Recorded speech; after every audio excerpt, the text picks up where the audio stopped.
We'll use the example of buying a vehicle to see how to use the discounted cash flow spreadsheet to solve the time value of money problems. Let's look at purchasing, in this case, a Ford Ranger Lariat. And there's the base price plus destination charges minus an incentive minus a down payment gives you the final balance that's financed, $35,383.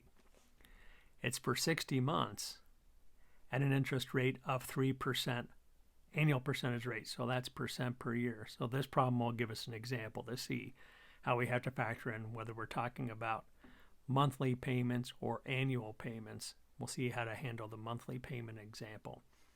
So this amount for 60 months at 3% should come up to $636 a month in payment. Let's see if we can get the same answer with the spreadsheet.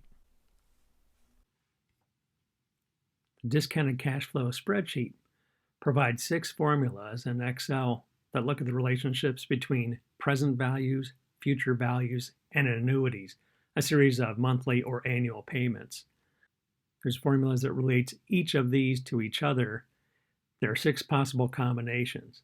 So starting from the left, we have a future value given an annuity. If we make an investment, what is the value of that investment in the future if we earn interest on that? Second one is a future value given a present value. If we take a sum of money and invest it at a certain interest rate, what is the future value? Present value given an annuity. What will we have to invest to get a series of payments over a series of time? Present value given a future value. What will we have to invest today to get a single payment in the future? Annuity given a present value for a certain investment. What type of annuity, what series of payments can we get from that? And finally, annuity given a future value. How much would we have to invest to get a certain amount in the future? In the case of buying a vehicle, we're looking at the annuity given a present value. The amount we're financing is the present value, and the annuity is the series of payments that, with interest, allow us to pay off that present value and take ownership of the vehicle. To look at our problem, first of all, the present value is what we're financing for the vehicle. So that's $35,383. Next, and the number of periods we're financing it for is 60. And it's important to realize that this is 60 months.